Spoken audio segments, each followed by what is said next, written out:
Señor ahora en estos últimos días me habló sobre la gratitud y me hablaba que era muy importante la gratitud en el pueblo, amén. Y me mostró a raíz de un momento en mi trabajo donde estaba yo sentada con mis compañeros de trabajo en la hora de la comida, tenemos media hora para comer, estábamos sentados varios y entonces comenzó lo típico que empiezan a quejarse y comenzaron a quejarse del sueldo, después del trabajo, después de los jefes y empezó a escalar cada vez más y cada vez se quejaban más y se quejaban más y que se quejaban de aquí, se quejaban de allá y estaba empezando a ser partícipe de eso y cuando siento la voz del Espíritu que me habla y me dice calla y cuando me viene una tristeza y yo sentía tanta tristeza y entonces en ese momento yo agarré y sentí que como que el Espíritu estaba contrimido por estar en esa situación y me levanté y me fui con mucha educación. Yo les dije, bueno chicos, que aproveche y me levanté, hice como que ya había terminado de comer y me fui. Y cuando me fui así como para un lado y sentía como la voz del Señor que me decía que a Él no le agradaba la queja. Y entonces me acordaba de que de pequeñita cuando comenzamos el ministerio, el pastor Víctor que comenzó a discipularnos, nos enseñaba, creo que fue en una reunión de jóvenes, que el idioma del reino de los cielos, porque hay dos reinos, no sé si saben, el reino de los cielos y el reino de las tinieblas, el reino de la luz. Y él nos hablaba de que el reino de la luz, su idioma es la alabanza. Y nos hablaba que el reino de las tinieblas, su idioma es la queja. Entonces, inconscientemente cada vez que nos quejamos estamos participando de ese reino. Y entonces el Señor me hacía ir más allá y me hablaba de la gratitud, de lo importante que era la gratitud. La gratitud es un tema central en la Biblia, donde se nos instruye a dar gracias a Dios en todas las circunstancias y reconocer su bondad y su amor en todo lo que nos pasa, sea malo o sea bueno. Porque todo lo que nos pasa, sea malo o sea bueno, nos libra de a lo mejor algo mayor. A lo mejor vamos conduciendo y yo qué sé, hay mucho tráfico, a veces a uno le pasa, a mí me pasa, yo cuando voy a mi trabajo, en mi trabajo cuando no hay tráfico yo me demoro 10, 15 minutos en llegar, pero yo casi cada día me demoro más de 30 minutos, 40 minutos en llegar porque hay mucho tráfico. Pero ahí está el Señor recordándome a veces, y justamente hace poco pasaba que había mucho tráfico para volver a casa y me tardé como una hora en salir del tráfico, pero una hora. Cuando terminé de salir del tráfico habían 3 coches que habían chocado y me impresionó mucho, bueno, no tan joven dice y me impresionó mucho ver eso porque la chica estaba como en shock. Es que le hablaban y estaba como así, como que miraba y no se movía.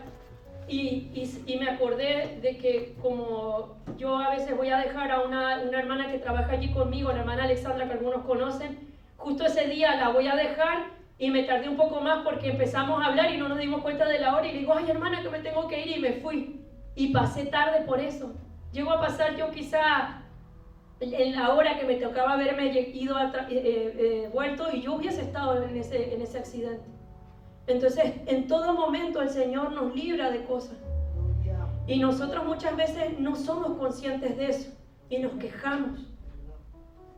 La gratitud es una manera de dar gracias a Dios por lo que tenemos e incluso por lo que no tenemos. Y es reconocer su señoría en nuestras vidas. Yo quiero que busquen por un momento Primera de Tesalonicenses 5, del 16 al 18. Y si lo puede leer algún hermano en voz alta.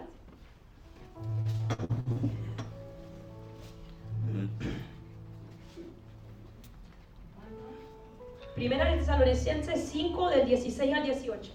Amén.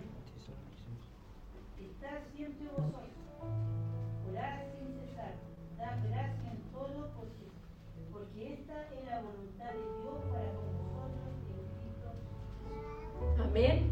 ¿Qué es lo que dice dar gracias en qué? En todo, no en solo lo que me va bien, en lo que me gusta, en lo que le doy gracias al Señor porque yo qué sé, me compré una cosa que quería, le doy gracias a Dios porque me compré un coche, le doy gracias a Dios, no, en todo dice. O sea, en todo significa lo bueno y en lo malo. La gratitud en la Biblia no solo es un acto de reconocimiento hacia Dios, sino que también es un medio de fortalecer nuestra fe y mantener una perspectiva positiva de la vida. La gratitud nos ayuda a recordar las bendiciones que hemos recibido y a enfocarnos en lo bueno incluso en medio de las dificultades. Además, practicar la gratitud fomenta relaciones más saludables en las familias y un ambiente de amor y de generosidad entre las personas que nos rodean.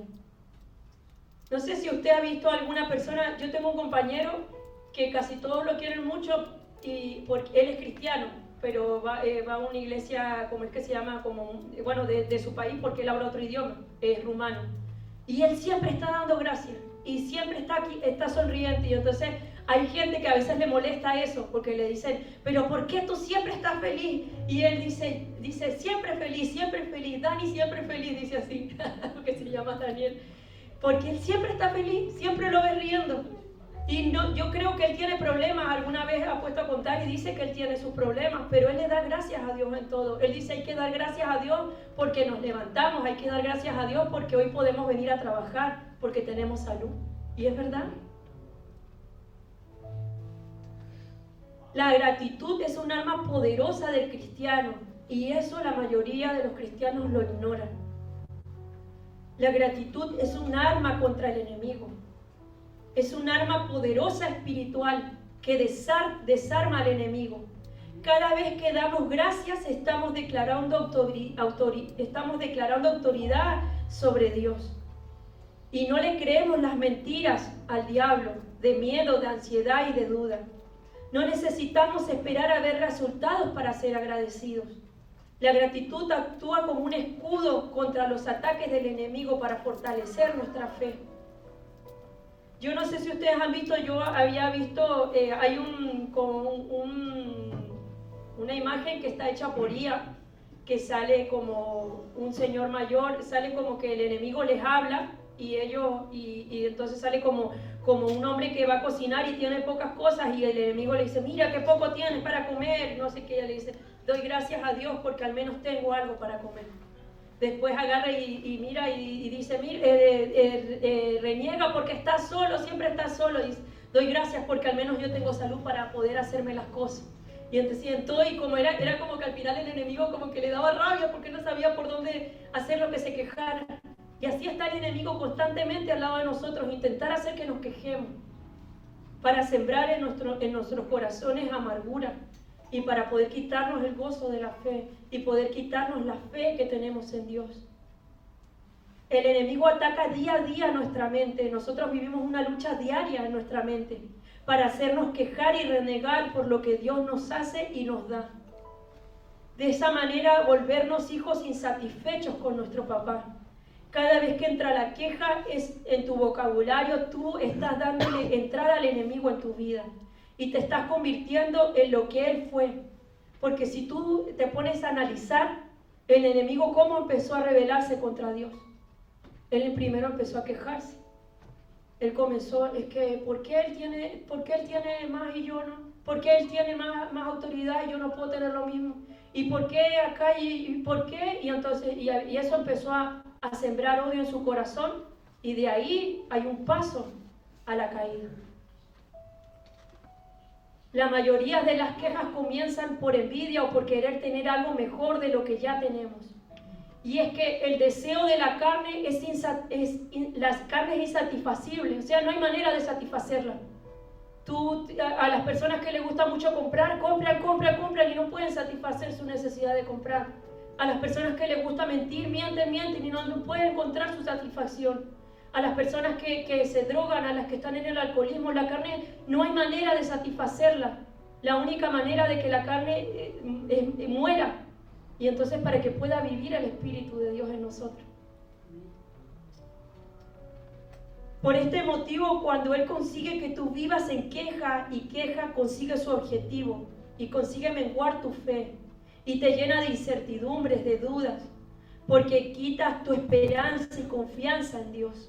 Quitas tu vista de Dios y pones tu vista en lo que tiene el mundo y comienzas a tener ansiedad y comienzas a tener estrés y comienzas que no puedes dormir. ¿Por qué? Porque no estás satisfecho. Pero es que la única satisfacción de tu corazón, de tu vida, está en Dios. No está en lo que hay en la tierra. Entonces nunca vas a conseguir todo lo que quieres, porque no hay manera de conseguir todo lo que quieres. Porque hasta la persona más rica es insatisfecha. Hasta la persona que tiene todo en esta vida y en este mundo tiene necesidades en su corazón que no son satisfechas si no tiene a Dios.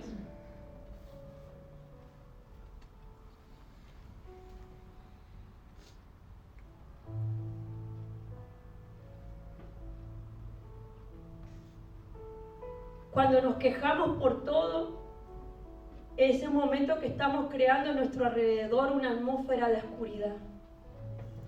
Y ya dejamos de enfocar nuestra vista en la luz y en Dios. Porque, ¿por qué no cambiamos nuestra manera de hablar? Si nos levantamos en la mañana y está nublado, en vez de quejarnos porque está nublado, decir, salió el sol. Dios hizo que saliera el sol, lo que pasa es que no se ve por las nubes, pero el sol está ahí. Porque la fidelidad de Dios sigue levantándonos cada día. En vez de decir, ¿por qué no tengo todo lo que quiero? En lugar de pensar, tengo todo lo que yo necesito. En lugar de pensar, ¿por qué no puedo ser perfecto? Piensa que Dios te ama aún siendo imperfecto. En lugar de pensar, ¿por qué no tengo este trabajo? ¿Por qué cobro tan poco? Piensa que tienes algo de comer en tu mesa, que tienes un lugar donde dormir. Incluso como padres muchas veces con nuestras palabras atamos a nuestros hijos con nuestras declaraciones. Porque decimos, ¿por qué mi hijo es tan desobediente? En lugar de decir, mi hijo está aprendiendo a obedecer porque Dios le va a ayudar. En vez de decir, ¿por qué mi hijo es tan inquieto? Dice, mi hijo tiene mucha energía y fuerza porque Dios me dio un hijo sano y lo va a usar para grandes propósitos. ¿Y sabes qué me hablaba el Señor? Me hablaba del Salmo 1. No sé si ustedes conocen el Salmo 1, del 1 al 6. Dice, cuán bienaventurado es el hombre que no anda en el consejo de los impíos, ni se detiene en el camino de los pecadores, y dice, ni se sienta en silla de los escarnecedores, sino que en la ley del Señor está su deleite, y en su ley medita día y noche. Será como árbol firmemente plantado junto a corrientes de agua que da su fruto a su tiempo y su hoja no se marchita. Y en todo lo que hace, prosperará. Amén. ¿Ustedes saben lo que es sentarse en silla de escarnecedores? Yo lo busqué y era algo parecido a lo que me pasó a mí ese día. Aquí vamos a analizar este texto. Dice, muy dichoso, o sea, bienaventurado es como muy dichoso o muy feliz será aquel hombre, aquel varón, aquella mujer que cumple con estos tres requisitos. El primer versículo dice, no anduvo en consejo de malos. El segundo dice, no estuvo en camino de pecadores. Y el tercero dice, no se ha sentado en silla de escarnecedores. Con esto podemos tener una idea más clara en cuanto al significado de no sentarse en silla de escarnecedores. La palabra que se ha traducido como escarnecedores proviene de una raíz hebrea que significa hacer gestos con la boca o hacer muecas hacia algo o hacia alguien. Se debe entender hacia Jehová. Sentarse en la silla es la traducción de una frase que en su sentido figura establecer o quedarse o hacer una morada en un lugar, normalmente para juzgar o para poner o para como burlarse. Esa es la traducción. O sea, es cuando tú te sientas en un lugar donde se están burlando de alguien o están juzgando a alguien o se están quejando. Todo eso causa un ambiente espiritual que tú no lo estás viendo, pero te está envenenando y está envenenando tu espíritu y tu alma. Esto no significa que usted no pueda sentarse junto con los mundanos ni con gente que quizás alguna vez la escucha quejarse, sino que cuando usted se encuentra en la misma situación que yo me encontré y comienzan a quejarse, a criticar, a juzgar, a blasfemar, usted inmediatamente tiene que levantarse e irse, como hizo José. Porque en ese momento está en juego tu fe. Porque en un lugar donde reina este tipo de conversaciones, reina la inconformidad. Y eso se transmite. Y si usted participa y luego usted llega a su casa, todo le parece insuficiente. No le gusta nada. Llega a la iglesia y no le gusta el pastor, no le gusta lo que predica, no le gusta lo que cantan, porque empieza en su vanidad. Y entonces usted empieza a quejarse de todo y todo le parece mal y todo no le gusta. Porque ya su alma empezó a ser contaminada. Y su mirada ya no está puesta en Dios. Por eso, hermanos, hay muchos cristianos que llevan años en la iglesia y no crecen y tienen altos y bajos, porque sus propias palabras se están condenando. Debemos cambiar nuestra manera de hablar, porque en la Biblia dice que nuestra boca habla de lo que hay en el corazón. En Lucas 6:45 dice, la boca habla de la abundancia del corazón. Significa que las palabras de una persona reflejan lo que hay en su interior. Jesús explica que un hombre bueno produce buenas cosas de su corazón, mientras que un hombre malo produce malas cosas de su corazón, ya que lo que abunda en su corazón se manifiesta en ¿qué? En las palabras. Esta expresión nos ayuda a evaluar el carácter de una persona. Pero entonces, ¿cómo puedo hacer para limpiar yo mi corazón y ya no dejar de quejarme? Porque a veces hemos vivido ya en un ambiente desde pequeños así, donde se quejaban de la situación, se quejaban de todo, y entonces nosotros crecimos ya quejándonos. Y entonces, ¿cómo puedo yo dejar de hacer eso? Porque ya está aquí en mi corazón. Lo primero es confesarlo y arrepentirnos. Reconocer que nuestras palabras nos estaban llevando lejos de Dios. Buscar el perdón en el Señor. La Biblia nos enseña que si confesamos nuestro pecado, Dios es fiel y justo para perdonarnos. Lo segundo y una de las cosas más importantes es sanar nuestro corazón. Muchas veces cuando nosotros vivimos en queja es porque nuestro corazón está herido. Y como nuestro corazón está herido hay amargura, entonces todo nos parece mal. Nuestros ojos ya miran todo lo malo, no miran bueno. Entonces necesitamos sanar. Necesitamos entregarle nuestro corazón a Dios y decirle, Señor, necesito que me sanes. Primero pedirle perdón y después, Señor, necesito que me ayude. Porque muchas veces nosotros no podemos. Yo también me he encontrado quejándome muchas veces.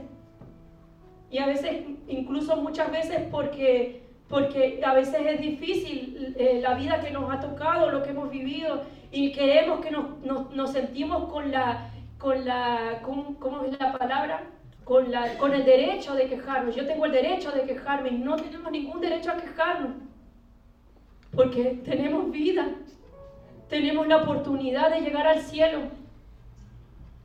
Quizás no tenemos dinero en nuestros bolsillos, quizás no tenemos lo mejor, pero en el cielo tenemos calles de oro y mar de cristal. Y tenemos un papá que nos ama y que siempre está con nosotros. ¿Por qué nos vamos a quejar?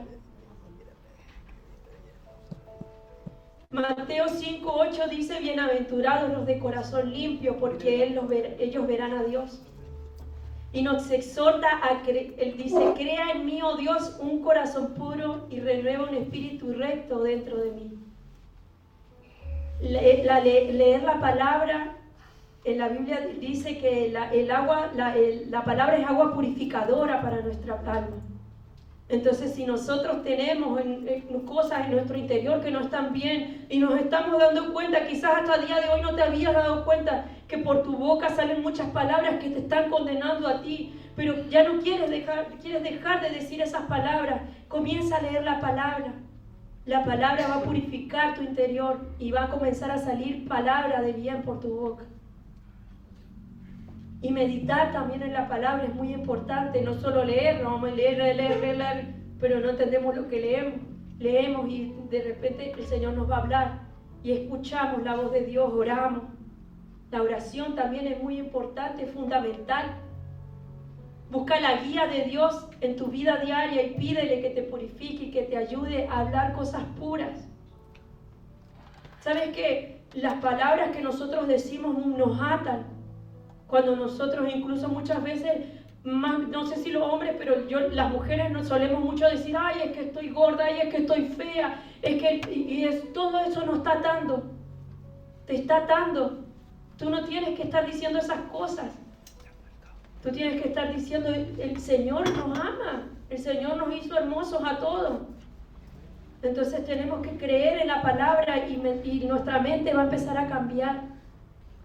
Nuestras palabras van a comenzar a cambiar. ¿Saben que es tan importante lo que nosotros soltamos por nuestra boca? Pueden atar a una persona de por vida. Y a mí el Señor, yo no sé si se acuerdan que les conté un testimonio de una vez el Señor me dio un sueño de una mujer que había sido abandonada por su esposo y que el Señor me llevaba a ministrarla. Y el Señor me decía que le tenía que decir todo lo contrario a lo que su esposo le había dicho, porque su esposo le había dicho a ella que ella era fea, que nadie la iba a mirar, que nadie la iba a querer, que nadie la amaba. Y el Señor me decía, tú tienes que decirle lo contrario para desatar eso. Cuando yo me encontré cara a cara con esa mujer, porque me la encontré en mi trabajo, le comencé a decir lo que el Señor me decía, aun cuando ella era atea y no creía en Dios. Y ella me decía, yo no sé qué es lo que me pasa, pero lo que tú me dices llena tanto mi corazón. Porque yo le comencé a decir, tú eres hermosa a los ojos de Dios. Dios te ama. Dios dio tu vida por ti. Y esa mujer ahora cree en Dios cuando no creía. Imagínense lo importante de nuestras palabras, hermanos. Y nosotros en la Biblia dice que somos la sal de la tierra, la luz del mundo. ¿Cuánto no tiene que salir luz por nuestra boca? En vez de estar todo el rato quejándonos, tenemos que bendecir a los que están a nuestro lado. Hay una hermana la hermana que trabaja conmigo, siempre cuando hay alguien que es muy complicado, ella dice, ¡qué bendición! ¡Qué bendición! En vez de, porque dice, si no, te voy a decir algo malo, entonces mejor digo, ¡qué bendición! Entonces cuando usted se encuentre con alguien muy complicado, dice, ¡qué bendición que es esta persona! Un jefe complicado, ¡qué bendición es mi jefe! Ustedes saben que cuando yo comencé a trabajar en mi trabajo, mi jefa, nadie la quería.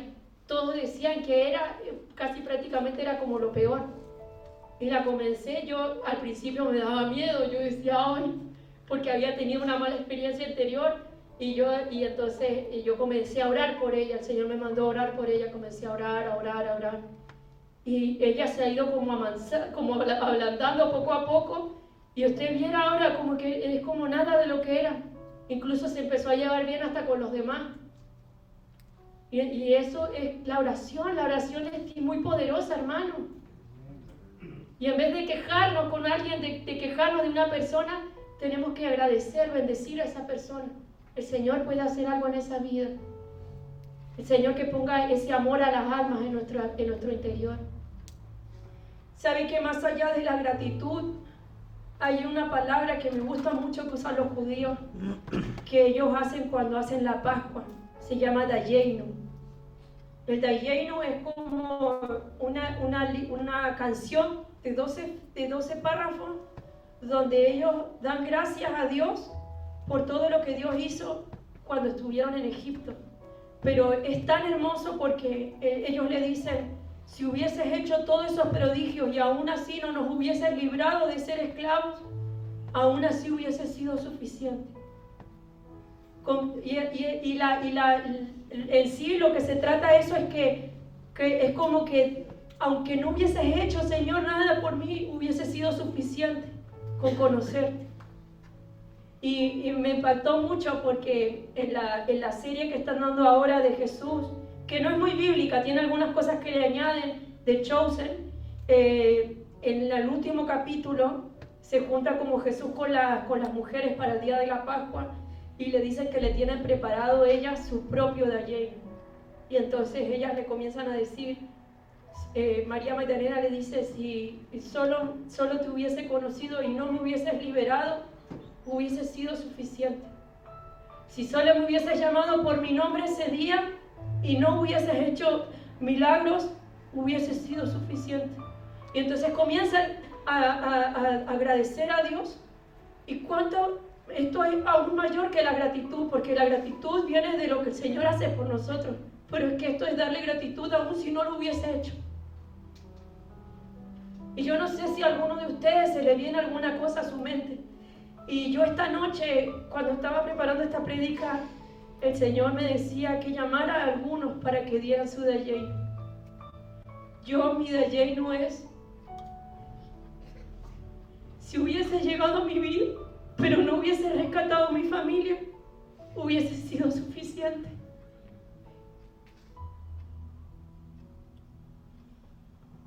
No sé, pastor, si quiere estar.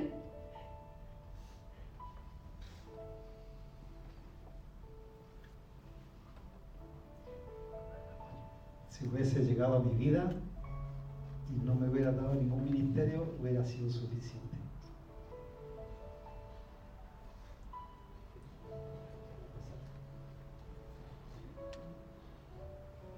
Sí, aunque hubieras llegado a mi vida en el momento que tú me rescataste, Señor, y no me hubieras dado todo lo que me has dado, hubiera sido suficiente, Señor, con conocerte.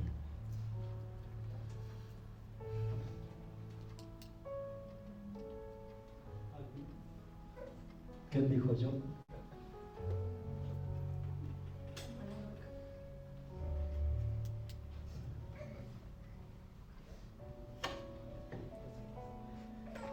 Si hubiese llegado a mi vida y no le hubiera salvado la vida a mi hermano, hubiese sido suficiente.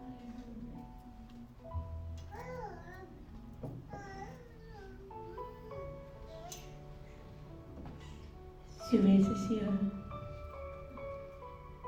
hubieras llegado a mi vida y aún has salvado a mi familia, ha sido suficiente para mí. Te amo, Señor.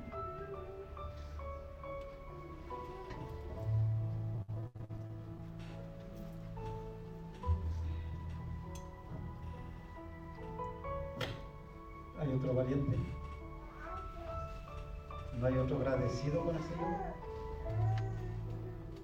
Una hermana agradecida.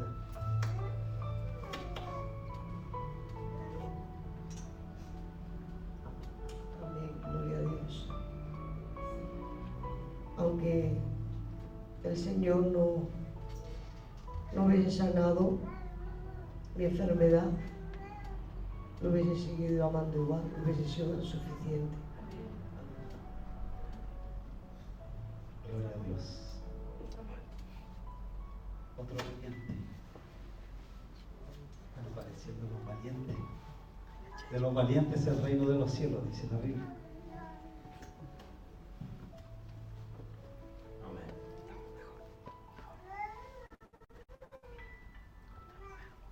Para mí es más que suficiente y le doy gracias a Dios por el simplemente hecho de restaurar mi vida, aún teniendo todo lo que me ha dado. Para mí el que Él esté presente es más que suficiente. Aleluya. ¿Qué dijo yo? Estoy mirando a todos. No hay otro valiente. Otro valiente.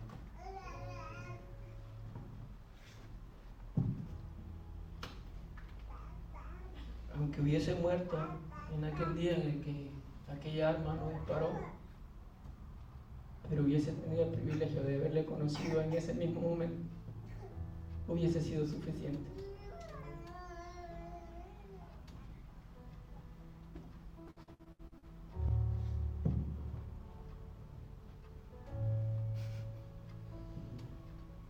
Pues yo le doy gracias al Señor y aunque aquel día que me iban a quitar un riñón y me iban a dar un solo riñón, yo le doy gracias al Señor y ha sido suficiente con rescatarme y estar con Él siempre. Amén. Amén. Si podemos cerrar nuestros ojos, vamos a orar. Amén. Señor, te damos gracias, Señor, porque tú eres suficiente, Señor. Tú eres nuestra plenitud, Señor. Contigo lo tenemos todo, Señor. En ti lo tenemos todo, Señor. Y si tú no nos hubieses dado nada de lo que tenemos, Señor, Señor, contigo sería suficiente con conocerte a ti, Señor. Poder sentir tu presencia, eso es suficiente, Señor. Señor, te agradecemos, Señor. Queremos tener corazones agradecidos. Perdónanos, Señor, Porque muchas veces hemos dado, Señor, pie a la queja, Señor. Señor, y no te hemos dado la gloria y no te hemos agradecido por todo lo que has hecho por nosotros. Perdónanos porque como hijos a veces olvidamos, Señor, que tú eres un Padre bueno, Señor. Y que nos amas, Señor, y que estás allí siempre, Señor. Y nos quejamos, Señor, perdónanos, Señor. Porque te dejamos como que fueras un mal padre y tú no lo eres, Señor. Eres un buen Padre, Señor. Señor, te agradecemos, Señor, por hoy poder estar aquí, por tener un día más de vida. Ayúdanos a ser agradecidos, Señor, en cada cosa que vivimos, en cada día de nuestra vida. Perdona, limpia nuestro corazón, límpialo de toda queja, Señor. Queremos ser luz para los que están a nuestro alrededor. Que podamos llevar, Señor, de tu luz, de tu amor a donde vayamos, Señor. Que no llevemos la queja, Señor, sino llevemos tu reino, Señor. Gracias, papá. Amén.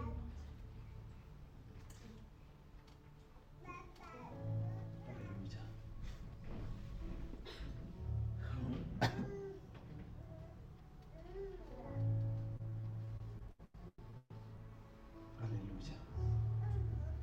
Ponemos de pie.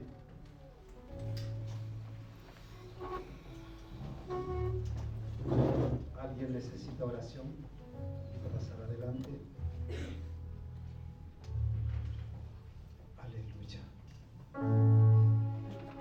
Entonces vamos a adorar al Señor. El Señor es bueno y sigue siendo bueno. Vivamos lo que vivamos, el Señor sigue siendo bueno.